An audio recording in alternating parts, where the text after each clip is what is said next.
Hey, it's Dr. Esser, and today I want to talk to you a little about posture. You know, the reality is, as you and I age, gravity starts pulling us forward more.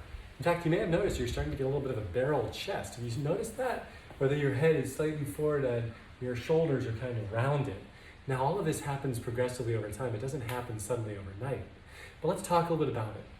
First of all, postural awareness. I want you to start being aware of how your body feels in space. Next time you shower afterwards, when you look in the mirror and you're naked, look at how everything lines up. Are you starting to get comfortable here and rounded here? Well, there are things you can do to fight this and to work so that your posture is better, so your chest wall is more open, so you're more upright, there's less stress through your traps and through the spine itself.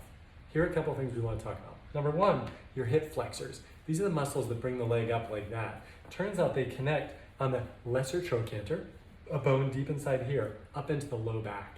And if they're tight, those muscles are going to throw you into what is called a position where you're kind of like this, you're flexed forward a little bit. So what I want you to do every day is I want you to do some hip flexor stretches. This is a classic one, right? Kind of right in here. And you cock your pelvis under a little bit and push forward. And I can feel that stretch right through here. Holding that for a full minute.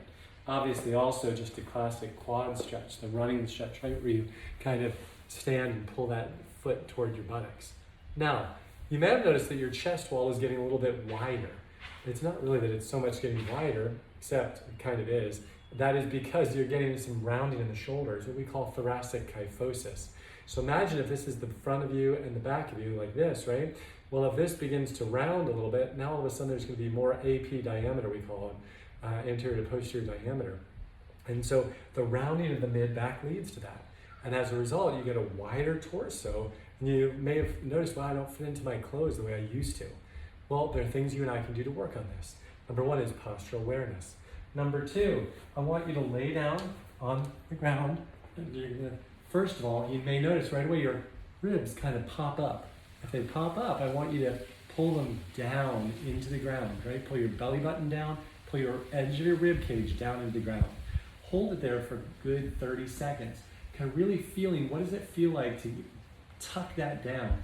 Also getting rid of this empty space back here, right? If there's an empty space behind you, because you're arching your back, you're gonna pull that down. You're gonna cock your pelvis under, roll it under, and pull the belly button down. Next, I want you to bring your shoulders here. You're gonna bring your arms, and now let your wrists fall. And your goal is to let this open up. Notice my wrists are not touching the ground. That means my pecs are a little bit tight. And that's gonna pull me forward as well. So you're just gonna lay like this for about 2 to 3 minutes, deep breathing. Pull your belly button down and in. Don't let this flare up and out. Pull it in, and then let this stretch out, right? Until your wrists fall down all the way to the ground. So those are a couple simple things to just start with that I want you to work on every day. I want you to be posturally aware, stretch your hip flexors out, lay like that, stretch out your pecs, and work on pulling your belly button into the ground. That will help maintain a healthier alignment of your spine and less of that thoracic kyphosis.